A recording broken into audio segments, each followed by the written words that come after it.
en ese momento. Si el paciente, si ustedes están sospechando de que es un síndrome crónico y hay arritmias, entonces un monitoreo Holter es preciso. Y la ecocardiografía tiene que definir 3 grandes aspectos, ¿no? Tiene que definir la fracción de eyección, tiene que definir disfunción diastólica, tiene que definir la parte de la motilidad regional y tiene que definir si es que hay otras causas diferentes a una coronariopatía, porque una estenosis aórtica te va a dar angina, ¿no es cierto? O una pericarditis constrictiva también te puede dar angina. Bueno, creo que acá hay otra. ¿Se cerró esa puerta? No, no. De repente, ¿le puedes poner por favor esto para que se quede abierta? Eso es. Esta es la estratificación pretest y una estratificación mayor del 10% ya da el punto clave al paciente para pensar que hay que hacer un estudio más adelante. Habíamos dicho que la prueba de esfuerzo tiene una indicación 1C y le da mucho mayor peso, ¿no?, a la perfusión miocárdica y el angiotengo con indicación 1B. Bien. A ver, amigos, si nos lees. La geografía coronaria invasiva está recomendada. Más fuerte para que te escuche bien, el doctor, que se está desde que llegó Black. La geografía coronaria invasiva es recomendada como una alternativa como diagnóstico para la enfermedad coronaria en pacientes con clínica alta de la Además, no te preocupes. A ver, amigo. Fuerte. La geografía coronaria invasiva es recomendada como Alternativa. diagnóstico alternativo en pacientes. Diagnóstico de enfermedad coronaria en pacientes con alta probabilidad, síntomas severos, refractarios a tratamiento. Con alta probabilidad clínica. Alta probabilidad clínica. Okay. Con síntomas severos, refractarios a tratamiento médico o angina típica a baja carga de ejercicio. Y evaluación clínica de Que indique alto riesgo. alto riesgo, ¿cierto? La evaluación funcional invasiva, está hablando del FFR o del IFFR, debería estar disponible. Para evaluar la estenosis antes de la loculación, al menos que la función sea Mayor de 90 grados. O sea que si es de 90 grados, tienes que hacer esa evaluación. ¿Cómo se ríe José Luis? No, antes, si es más de 90, no. Si es menos de 90. Claro, si es menos de 90 tienes que hacerlo, si es más de 90 no. Bueno, ¿y qué hacemos con eso entonces? Fíjense, 50%. De todas maneras, un 50% sí puede dar problemas, porque por dentro, o sea, geográficamente es una cosa, pero por dentro sabemos que por IBUS las lesiones obstrucciones pueden ser excéntricas, pueden contener mucho calcio, pueden tener un efecto vasoaspástico por dentro, que justamente puede dar el problema. Entonces, sí es importante el FFR, ¿no? Lesiones de esta naturaleza, mayores de 90, definitivamente deben ser intervenidas. ¿Okay? Finalmente, los riesgos, los criterios de alto riesgo, ¿cuáles serían? Fíjense, ¿no? A ver si alguien nos ayuda. Doc. La mortalidad, en el caso de la prueba del EKG de ejercicio, la mortalidad cardiovascular mayor al 3% por año de acuerdo al score del PIB, que es menos 10, ¿no es cierto? por debajo de menos 10. Exacto. El SPECT, imágenes de SPECT o PET, con una área de isquemia mayor o igual al 10% de miocardio en el hemisferio izquierdo, la ecocardiografía de estrés mayor o igual a 3 de 16 segmentos con hipoquinesia o quinesia inducida por estrés, en este caso físico farmacológico, una resonancia con 2 o más de 16 segmentos con defectos en la perfusión durante el estrés, o si es realizado con globutamina que da disfunción de 3 o más segmentos. En el caso de la ICA, o sea, con la la coronario angiografía invasiva o el angioten coronario, que existe enfermedad de tres vasos como obstrucciones proximales, enfermedad del tronco coronario izquierdo o enfermedad de la DEA proximal. Y la estratificación con pruebas funcionales invasivas, un FFR menor o igual a 0.8 o un IWFR menor a 0.89. Exacto. Esos serían los criterios de alto riesgo de eventos y son los que deberían ser el fundamento para revascularizar. ¿De acuerdo? Ok. Miren esto, por favor. Lesiones del tronco del ósteo, lesiones del cuerpo, del tronco de coronaria izquierda, que pueden ser excéntricas. Ustedes están viendo que hay una lesión excéntrica en el cuerpo. Solo estas dos deberían ser intervenidas por cardiología intervencionista. Y la bifurcación, de acuerdo al criterio de la red al guideline americano del 17, debería ser quirúrgico. ¿Okay? Estas lesiones proximales de DA, ¿no?, deberían ser revascularizadas. Fíjense esto que es bien interesante, porque un poco que estratifica la conducta, da la dirección de la conducta, ¿no? A ver, Joel, ¿qué te parece? Paciente con síntomas de angina. Dice, sí, tengo síntomas de angina. Entonces, ¿qué tengo que hacer como segundo paso? Documentar la isquemia, ¿no es cierto? ¿Con qué la documento? Y mira lo que te presentan, ¿ah? ¿Ok? Te lo presenta con la perfusión. Ya, lo documento. Si documento, o sea, documento, y hay enfermedad multivaso, aparentemente sugeriría enfermedad multivaso, 2 territorios, ¿no es cierto? Si es sí, identificar las lesiones, si son menores de 90, y FFR, si son mayores de 90, revascularizar. Si no, ¿ok?, solamente considerar revascularizar sobre top de tratamiento médico. O sea, aún así, tratamiento médico. Y mira acá, no documento isquemia, pero eso puede pasar, ¿eh? ¿Qué te parece? No documento isquemia, pero tengo un vaso con diámetro mayor de 90. Le hago un FFR a una lesión X y tengo menos de 80. O tengo IFFR y le hago y tengo menos de 0.89. Y o la fracción es menor de 35%. ¿Qué debo hacer? Revascularizar. ¿Está claro eso? Porque al final este es el sentido, este es el mensaje de la guía. No tengo síntomas. Hay gente, se supone que hay un 8 a 10% de pacientes en forma universal que no van a presentar síntomas. ¿Qué debo hacer?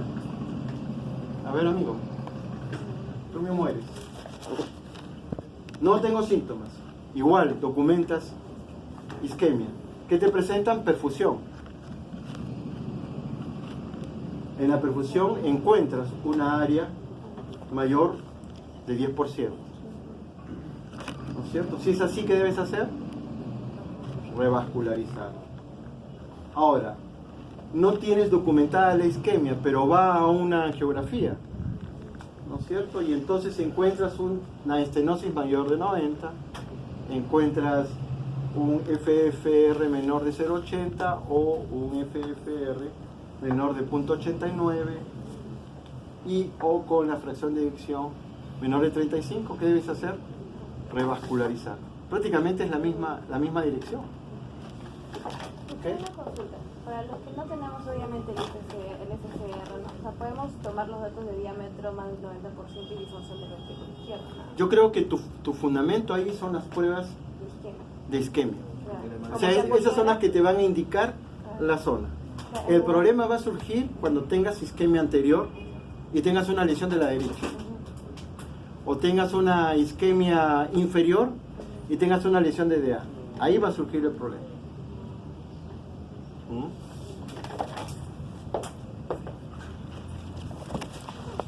Bien, en la evolución ya saben, el paciente va a revascularizar, sale de alta con todos estos medicamentos que están soportados por la guía. CACH antagonistas, beta bloqueadores, antagonistas de la angina. Y este grupo que es importante para los pacientes fibriladores, ¿no? Está considerado el NOAC más que la vitamina C y la ivabradina para los pacientes con fracciones de emisiones menores del 35%. En el seguimiento, por lo menos debe tener 2 visitas hospitalarias, ¿sí? Principalmente 2 visitas hospitalarias, y como acá en el instituto tenemos un programa de rehabilitación cardíaca, el paciente debería ir a un programa de rehabilitación cardíaca los primeros 30 días. No se olviden que también existe una angina microvascular, ¿okay? Y también existe una angina vasoespástica. Esto supone que hay que hacer pruebas dentro del laboratorio de hemodinámica para poder definir la presencia o la ausencia de estas dos entidades en ausencia de lesiones coronarias. Muy bien. Punto aparte, tenemos varios tipos de lesiones coronarias. Y tenemos varios tipos de intervención también. ¿Ok? En tipos de lesiones, en tipo de intervención y en subset de pacientes. No se olviden. Un paciente diabético es un paciente súper especial. Todos los ojos frente al diabético. Una mujer menor de 40 años pero posmenopáusica es un grupo especial. Mucho ojo con ella, ¿no? El paciente fumador, por ejemplo, fumador pesado, aquel que se fuma una cajetilla, ¿no? Todos los días. Como JL cuando hace agua. ¿Cierto? Mira, agua más. Lesiones del tronco coronario izquierda, ya saben ustedes. Varios tipos de lesiones. Es importante definir para plantear estrategias. La guía europea sí permite hacer bifurcaciones, pero bajo consenso, bajo un HER2. ¿Okay? Y hay varias estrategias para bifurcación. Yo no voy a referirme a las estrategias porque no es un curso de intervención, simplemente es una clase donde hay que mencionar. Pero también existen bifurcaciones en las otras arterias, por ejemplo, DA con diagonal. Esta es una DA, una gran diagonal importante, fíjense. Estamos en la coronaria derecha con la ventricular y la descendente posterior, ¿no? Si bien es cierto, son principalmente ostiales, pero debe ser considerada como una lesión de bifurcación. Tenemos otro tipo de lesión, fíjense, de DA diagonal, pero diferente a esa. ¿Ok? Tenemos otro tipo de bifurcación, fíjense, qué raro, ¿no? Pero esto es ya la arteria circunfleja. En el tema de estadística de bifurcaciones se dice que el 20% de todas las lesiones que ustedes van a ver en cardiología intervencional son de bifurcación y el 80% van a ser lesiones simples. Entonces el laboratorio, tanto en el hospital militar, ¿no?, como en el 2 de mayo, debería prepararse para ese 20%, porque este 20% va a necesitar de material especial, va a necesitar de estrategias especiales y va a necesitar de un entrenamiento adicional del intervencionista. En el caso de las lesiones de TCI, ¿no?, se dice que de todas las lesiones de tronco, en el 7% principalmente están, digamos, en todo el cuerpo, y el 93% está principalmente en la bifurcación. O sea, hay más lesiones en la bifurcación que en el óseo o en el cuerpo. Sin embargo,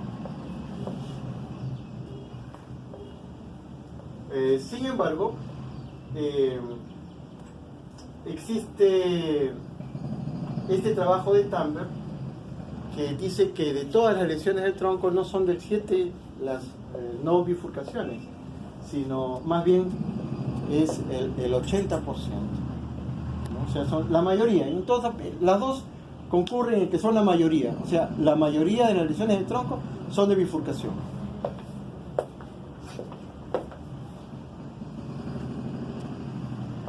Tenemos esta clasificación, ustedes la conocen, ¿no? Y fíjense que hay varias estadísticas interesantes de qué es lo más frecuente en lesiones verdaderas, y en lesiones no verdaderas de bifurcación.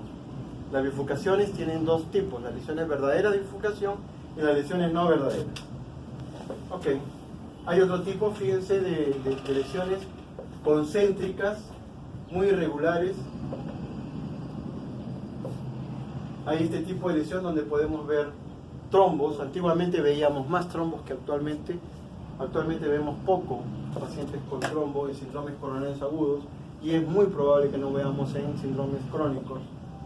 Pero son tipos de lesiones. Ya hemos visto esto. Una lesión del 50% sí puede ser un problema. En líneas generales, en cuanto a la intervención, tenemos intervenciones simples, intervenciones complejas. Una lesión de bifurcación es una intervención compleja. Una lesión calcificada es una lesión compleja. Una lesión que tiene trombo es una lesión compleja, porque está la placa rota. Una lesión de bypass es una intervención compleja. Una lesión, una obstrucción completa es una intervención compleja. Hay intervenciones simples y hay intervenciones complejas. Cuando ustedes salgan al extranjero, que Dios quiera, ojalá salgan, se van a dar cuenta que las intervenciones simples las van a hacer los fellows y las intervenciones complejas ya las van a hacer los asistentes o los maestros o los jefes de cada servicio o el grupo especializado. Fíjense esto, miren, se delinea toda la coronaria, ¿no? Porque hay un alto grado de calcificación. Eso implica una intervención compleja que de repente podría incluir un rotablator para este tipo de lesión, para poder solucionar ese tipo de lesión, porque es una lesión sumamente calcificada. Si no se hace con rotablator, probablemente se coloca un stent ahí y el stent no se va a aperturar como debe aperturarse. ¿Okay? Ese es el mismo paciente, fíjense, la arteria circunfleja totalmente calcificada. No solamente es la DA, sino también la circunfleja y el tronco. Y fíjense, la DA tiene varias lesiones y la circunfleja también. El cirujano también sufre con las lesiones calcificadas, ¿no crean? Las lesiones del tronco, que acaban de ver,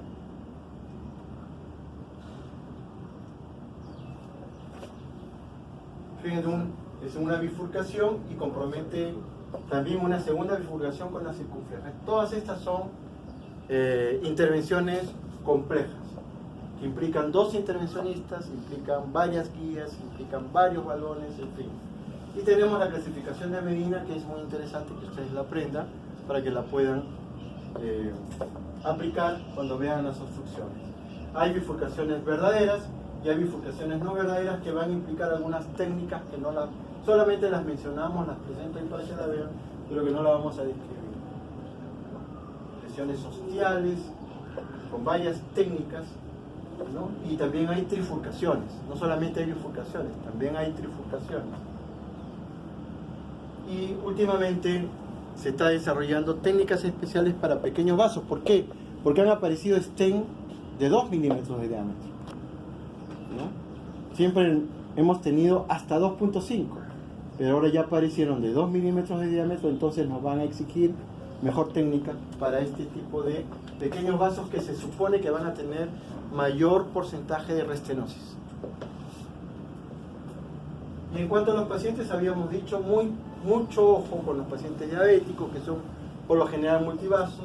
Los pacientes con falla renal crónica son multivasos y son multivasculares, porque no solamente es el corazón, también es carótida, también es renal, también es vascular periférico. Los pacientes con hipertensión, los pacientes con insuficiencia cardíaca, ustedes saben, y las pacientes mujeres, que son muy delicadas, ¿no? Muy bien, ¿cuáles son las conclusiones entonces presentando a la catedral que ya no existe? ¿Se acuerdan del terremoto de Ica? Se fue nuestra hermosa catedral. Y tenemos que decir que hay que tener en cuenta que se debe estratificar probabilidades pre-test y estratificar riesgos post-test no invasivos funcionales. De eso va a depender para poder tomar decisión.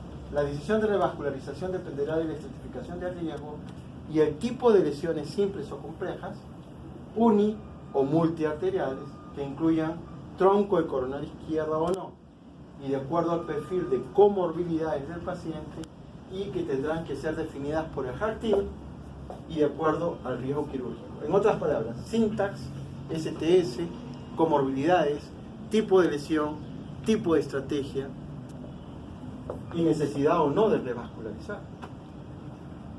Eso antes no lo discutíamos así, es diferente. Tengan en cuenta los guidelines, por favor.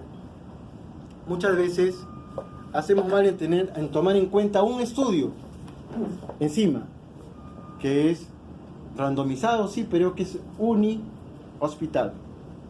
Ese estudio, tengan la seguridad que tiene un peso académico débil frente a un guidelines. Que el que va a mandar acá es el guidelines.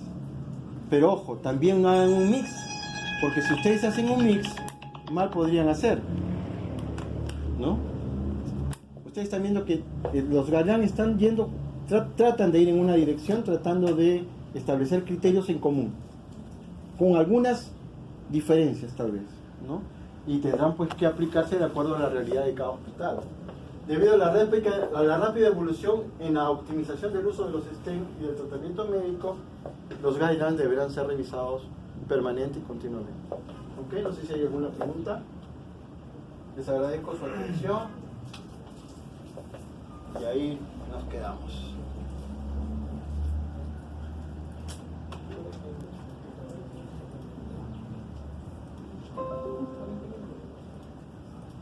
¿Alguna pregunta, por favor? Lo que habla con el estudio que compara pues, el manejo de sistema coronario estable, PCI contra